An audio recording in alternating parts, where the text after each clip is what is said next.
안녕하세요, 김호준입니다. 소위 문자 폭탄이라 불리는 문자 항의에 대해 고소고발 이야기가 정치권에서 나옵니다. 작년 촛불부터 탄핵, 파면, 대선을 거치는 7개월여 기간은 시민들이 자신의 정치적 권리를 확인해가는 과정이기도 했습니다. 우리 케이스 이전에 어떤 폭력 행위도 없이 합법적으로 정권과 그 지지 기반을 근본부터 무너뜨린 사례는 지난 100여 년간 1989년 체코슬로바키아의 벨벳 혁명이 유일했습니다. 벨벳 혁명은 구소련 몰락이라는 선행 사건이 없었다면 불가능했었다는 점을 고려하면 우리 사례가 지난 100여 년간 사실상 유일한 경우입니다. 이 과정을 겪으며 시민들은 때로 촛불을 들고 때로 글을 쓰고 전파하고 공유하며 자신의 정치적 권리를 쓰는 법 또한 스스로 학습했습니다. 문자 항의 역시 그렇게 스스로 학습한 작은 권리 행사의 일환인 겁니다. 이 흐름은 고소 고발 같은 협박으로 막을 수 있는 게 아니죠. 정치도 시민도 처음 겪는 일이라 서로 서툰 점은 있습니다. 그래서 정치가 지금부터 할 일은 자신을 불편하고 불안하게 만드는 시민들을 어떻게 윽박질러 그 행위를 멈추게 할 것인가가 아니라 오히려 어떻게 시민들과의 접점을 넓혀갈 것인가, 이 접점을 서로 이해할 수 있는 방식으로 소통, 관리할 것인가여야 하는 겁니다. 그렇지 않은 정치는 이 도저한 물결에 떠내려갈 수밖에 없을 겁니다. 김호준 생각이었습니다.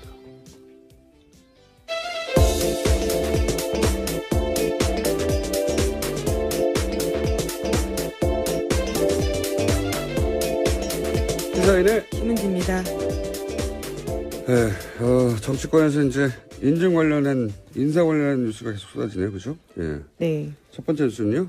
이낙연 국무총리 후보자에 대한 국회 임명동의안이 처리될 전망입니다.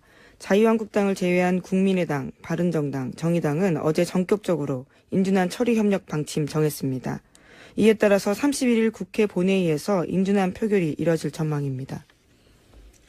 이것이 이렇게 된 데는 이제 문재인 대통령이 원칙을 마련하겠다고 양해를 구한다고 하는 이야기가 있고 나서 이렇게 된 거겠죠. 이제 서로 주고받은 거라고 보는 건데, 그죠? 예, 그렇습니다. 문재인 대통령은 발생 시기와 의도, 구체적인 사정, 비난 가능성이 다 다른데 어떤 경우도 예외 없이 배제다. 이런 원칙은 현실 속에서 있을 수는 없다라고 밝혔습니다. 하지만 인수위 과정 없이 원칙에 따른 세부적인 기준을 마련하지 못한 채 인사가 시작됐고 결국 논란이 생겼다면서 그러면서 국민과 야당의 양해를 구했습니다. 세부 기준을 마련하는 거 꼭 필요한 것 같아요. 예. 위장 전입도 이게 단순한 거주지 불일치인지 혹은 뭐 투기 목적의 위장 전입인지 구분할 필요가 있는데 그럼 왜 과거에 안 했냐 이런 얘기를 할 수 있거든요. 근데 과거 10여 년간 부동산 투기 목적의 위장 전입 이외에 문제가 됐던 게 거의 없었어요. 예, 대부분 위장 전입이라고 하면 부동산 투기 목적의 위장 전입이 대부분이었던 경우도 있었고, 경우였고, 그 기준을 마련하는 게 필요한 것 같습니다. 근데 이 과거로부터 정권 초의 인사청문회 본질은 사실은 이런 세부적인 사안이 아니고, 언제나 새로운 정부와 야당 간의 기싸움이었죠. 예. 앞으로 장관 청문회도 역시 마찬가지 차원에서 진행되겠죠. 이낙연 총리 인준은, 첫 번째 총리 인준이라 넘어가도 장관은 반드시 낙마 한두 명을 시키겠다고 하는 의지가 야당에서 불탈 거라고 봅니다. 그래서. 네, 어제 정우택 원내대표 발언을 보면 그런 뉘앙스를 느낄 수 있습니다. 자유한국당 정우택 원내대표는 어제 청와대가 2005년 7월 이후에 위장 전입이 드러난 인사는 국무위원 후보자에서 배제하겠다라고 밝히자 이에 대해서 타당하지 않다라고 지적했습니다. 이 2005년 7월은 아마 인사청문회 제도가 도입된 이유를 의미할 거예요. 예, 국무위원에 대해서도 개정이 돼서 네. 인사청문회가 도입됐습니다. 타당하지 않다. 네. 예. 이제 그런데 정우택 원내대표는 사람이 평생 살아온 것도 중요한 기준이다라고 말하면서 이에 대해서 문제 제기한 겁니다. 인사청문회 이전의 위장 전입 또는 뭐 위장 전입의 정도를 구분하는 세부 규칙 뭐 그런 그렇게 기준을 마련하겠다고 했는데 그런 어떤 일자 이전으로 구분하는 건 옳지 않다. 사람이 평생 살아오는 게 중요하다. 그런 기준이다. 그런 얘기를 이제 그래서 2005년 7월 이전 것도 따지겠다는 거죠. 예, 모든 후보자들에게서. 그렇죠. 예. 말은 맞는 말이죠. 말은 맞는 말인데 정우택 원내대표가 이 말을 하니까 예. 갸우뚱하게 되는 본인의 과거는 어떻게 할 건지 그런 생각을 하는 분들이 꽤 있지 않을까. 알겠습니다. 다음 뉴스는요. 네, 강경화 후보자에 대해서 각종 의혹 제기되고 있습니다. 조현옥 청와대 인사수석이 후보자에 대해서 발표하면서 강 후보자 장녀가 미국에서 1년간 고등학교 다니다가 이화여고로 전학했는데 1년간 친척집에 주소지 뒀다라고 말한 바가 있거든요. 그런데 해명과 달리 이곳이 이 학교 교장이 전세권자로 설정된 집이었다는 사실이 뒤늦게 밝혀지면서 거짓 해명 논란이 불거졌습니다. 강경화 후보자는요, 이에 대해서 그 주소에 누가 사는지 주소에 대해서 전혀 알지 못했다라면서 무리를 빚게 돼서 대단히 죄송하게 생각한다라고 이야기했습니다. 이거는 본인이 실제 알지 못했을 수 있는데 예, 중요한 건 이거 같아요. 교장이 전세권자였다는 말입니까? 네. 그러니까 교장이 전세권자인 집에 1년간 있는 것으로 강경화 후보자가 얻게 된 공직자로서 부적절한 이익이 뭐였냐. 사실은 제가 보기엔 이걸 야당이 파야 되거든요. 1년간 교장이 전세권자인 집에 있었는데 그로 인해서 얻게 된 이득이 이런 것이고 그 이득은 공직자로 있기에는 대단히 부적절한 것이다. 공세가 이렇게 돼야 되는데 그렇게 될지는 모르겠고요. 아마 강경화 후보자 혹은 김상조 공정위 후보자 내정자 이 두 분에 대한 공세가 저는 가장 강력할 거라고 생각되는 게 앞순서이기도 하지만 두 분 다 예를 들어서 외무부에서 관료 출신도 아니고 외무부 출신도 아닌 강경화 후보자는 사실 외부자에 가깝거든요. 내부에 무슨 새가 있는 것도 아닐 것이고 계보가 있는 것도 아닐 것이고 그래서 본인을 원하는 사람이 외무부에 그렇게 많을까 의심을 갖게 되고 그러니까 보호해줄 사람이 그만큼 적은 거죠. 인사권자들 외에는. 김상조 후보자야 뭐 예, 일반 시민사회하고 등등을 제외하면 대부분 적이 아닐까. 보수매체나 재계에서. 그래서 두 사람 중 한 사람은 반드시 낙마시키겠다고 야당에서 마음먹고 특히 자유한국당 입장에서는 제1야당으로 그럴 것 같습니다. 그래서 저는 폭탄, 이게 사실과 사실이 아닌 것이 뒤섞여 있는 혹은 검증이 됐거나 검증되지 않는 것이 뒤섞인 구분하기 힘들 정도의 공세가 이어지지 않을까. 과연 통과할 수 있을까? 물론 통과하지 못해도 임명하면 그만입니다. 네, 다음 달로 예정되어 있습니다. 청문회요. 대통령에 임명할 수는 있는데 청문회에서 이제 최대한의 상처를 입게 만들고 그래서 그 여론이 나빠져서 낙마시키는 수순. 이게 제1야당에서 생각하는 시나리오겠죠. 그게 예상이 됩니다. 다음 뉴스는요. 네, 덴마크에 구금 중인 최순실 씨의 딸 정유라 씨가 강제 송환돼 내일 국내로 입국합니다.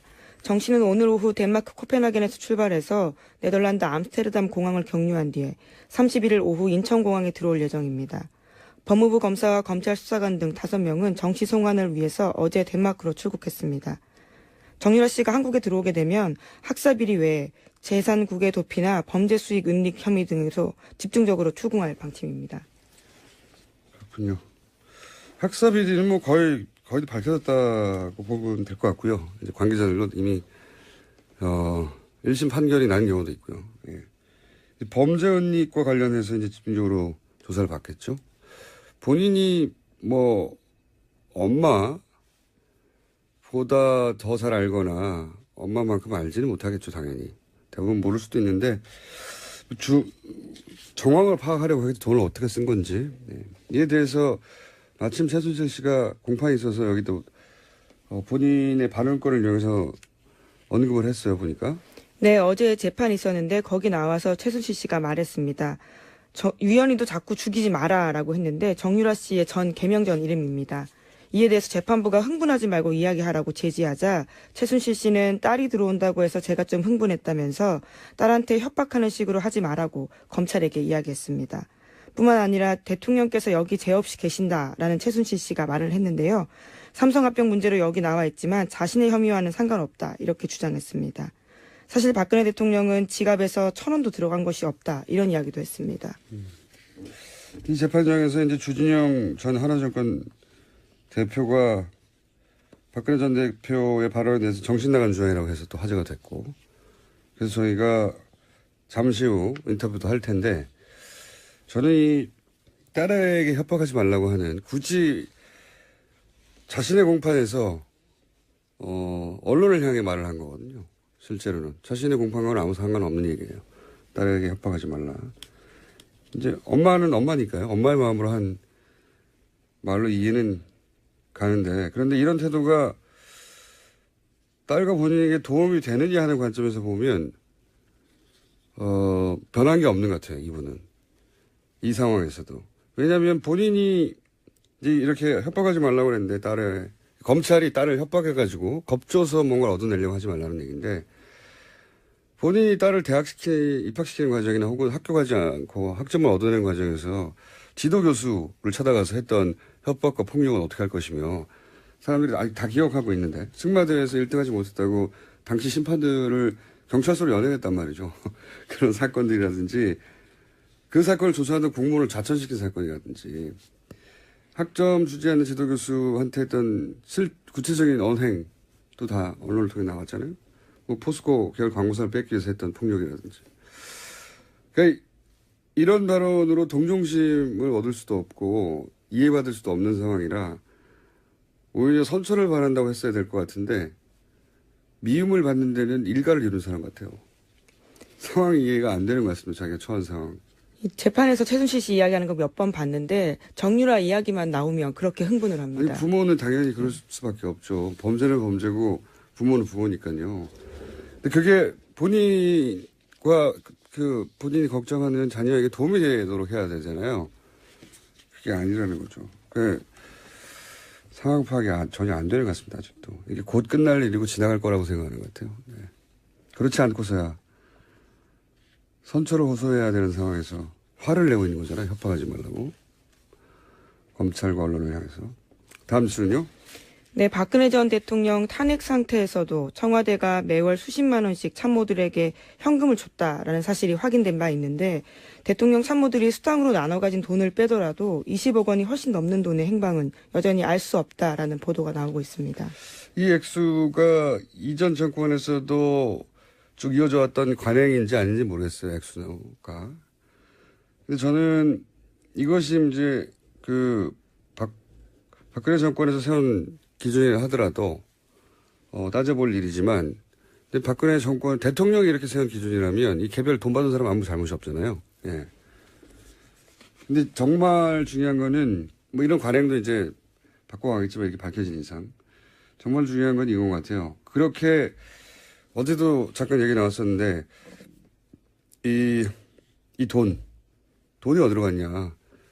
처음에는 총리실에서 썼다 그랬다가 그건 거짓말인 것으로 밝혀져 가는 것 같고, 직원들 급여에 묻어서 보낸 거다 했던데, 계산을 해보니까 어제 JTBC 보도로는 그렇게 다 따져도 20억 이상이 빈다는 거 아닙니까? 네, 35억 굉장히 많은 돈이거든요. 엄청나게 많은 돈이죠.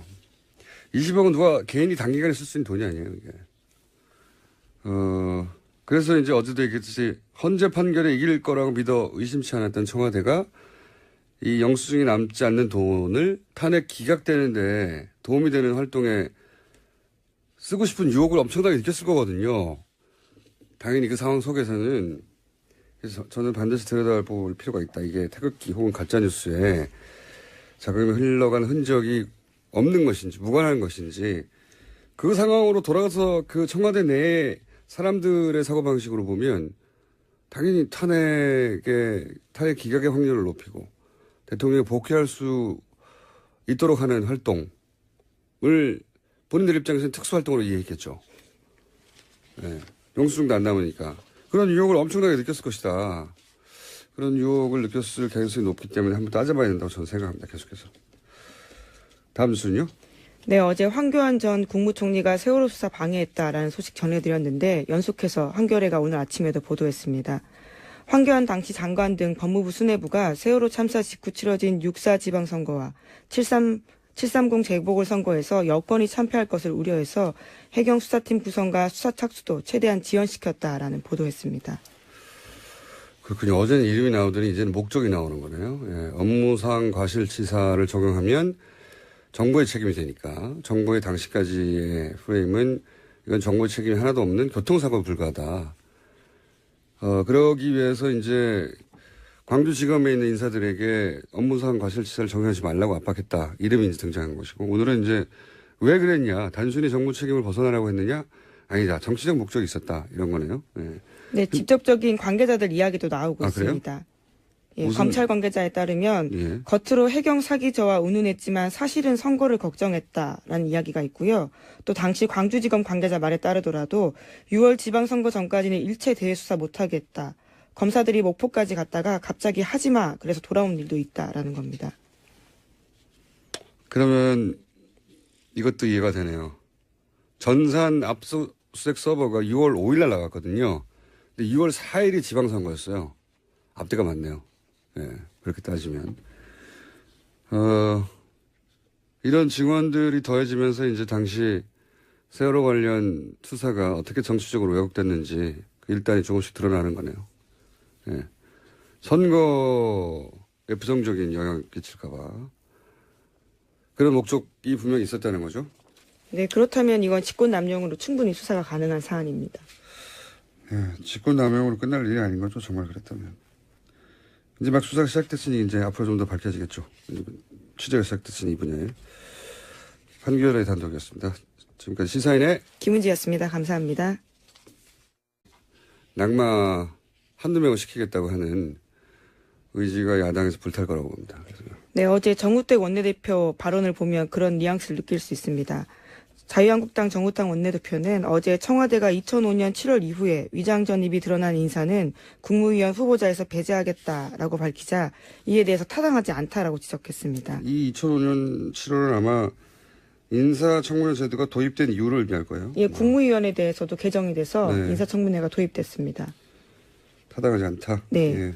이제 그런데 정우택 원내대표는 사람이 평생 살아온 것도 중요한 기준이다라고 말하면서 이에 대해서 문제 제기한 겁니다. 인사청문회 이전의 위장 전입 또는 뭐 위장 전입의 정도를 구분하는 세부 규칙 뭐 그런 그렇게 기준을 마련하겠다고 했는데 그런 어떤 일자 이전으로 구분하는 건 옳지 않다. 사람 위장 전입도 이게 단순한 거두지 불일치인지 혹은 뭐 투기 목적의 위장 전입인지 구분할 필요가 있는데 그럼 왜 과거에 안 했냐 이런 얘기를 할 수 있거든요. 근데 과거 10여 년간 부동산 투기 목적의 위장 전입 이외에 문제가 됐던 게 거의 없었어요. 예, 대부분 위장 전입이라고 하면 부동산 투기 목적의 위장 전입이 대부분이었던 경우도 있었고 경우였고 그 기준을 마련하는 게 필요한 것 같습니다. 근데 이 과거로부터 정권 초의 인사청문회 본질은 사실은 이런 세부적인 사안이 아니고 언제나 새로운 정부와 야당 간의 기싸움이었죠. 예. 앞으로 장관 청문회도 역시 마찬가지 차원에서 진행되겠죠. 이낙연 총리 인준은 첫 번째 총리 인준이라 넘어가도 장관은 반드시. 안녕하세요, 김호준입니다. 소위 문자 폭탄이라 불리는 문자 항의에 대해 고소고발 이야기가 정치권에서 나옵니다. 작년 촛불부터 탄핵, 파면, 대선을 거치는 7개월여 기간은 시민들이 자신의 정치적 권리를 확인해가는 과정이기도 했습니다. 우리 케이스 이전에 어떤 폭력 행위도 없이 합법적으로 정권과 그 지지 기반을 근본부터 무너뜨린 사례는 지난 100여 년간 1989년 체코슬로바키아의 벨벳 혁명이 유일했습니다. 벨벳 혁명은 구소련 몰락이라는 선행 사건이 없었다면 불가능했었다는 점을 고려하면 우리 사례가 지난 100여 년간 사실상 유일한 경우입니다. 이 과정을 겪으며 시민들은 때로 촛불을 들고 때로 글을 쓰고 전파하고 공유하며 자신의 정치적 권리를 쓰는 법 또한 스스로 학습했습니다. 문자 항의, 역진 관련한 인사 관련한 뉴스가 계속 쏟아지네요. 그죠? 예. 네. 첫 번째 뉴스는요. 이낙연 국무총리 후보자에 대한 국회 임명동의안이 처리될 전망입니다. 자유한국당을 제외한 국민의당, 바른정당, 정의당은 어제 전격적으로 인준안 처리 협력 방침 정했습니다. 이에 따라서 31일 국회 본회의에서 인준안 표결이 이뤄질 전망입니다. 이것이 이렇게 된 데는 이제 문재인 대통령이 원칙을 마련하겠다고 양해를 구한다고 하는 이야기가 있고 나서 이렇게 된 거겠죠. 이제 서로 주고받은 거라고 보는 건데, 그죠? 예, 그렇습니다. 문재인 대통령은 발생 시기와 의도, 구체적인 사정, 비난 가능성이 다 다른데 어떤 경우도 예외 없이 배제다. 이런 원칙은 현실 속에서 있을 수는 없다라고 밝혔습니다. 하지만 인수위 과정 없이 원칙에 따른 세부적인 기준을 마련하지 못한 채 인사가 시작됐고 결국 논란이 생겼다면서 그러면서 국민과 야당의 양해를 구했습니다. 세부 기준을 마련하는 거 필요한 것 같아요. 예. 혹시 그렇게 스스로 학습한 작은 권리 행사의 일환인 겁니다. 이 흐름은 고소 고발 같은 협박으로 막을 수 있는 게 아니죠. 정치도 시민도 처음 겪는 일이라 서로 서툰 점은 있습니다. 그래서 정치가 지금부터 할 일은 자신을 불편하고 불안하게 만드는 시민들을 어떻게 윽박질러 그 행위를 멈추게 할 것인가가 아니라 오히려 어떻게 시민들과의 접점을 넓혀갈 것인가, 이 접점을 서로 이해할 수 있는 방식으로 소통, 관리할 것인가여야 하는 겁니다. 그렇지 않은 정치는 이 도조한 물결에 떠내려갈 수밖에 없을 겁니다. 김어준 생각이었습니다.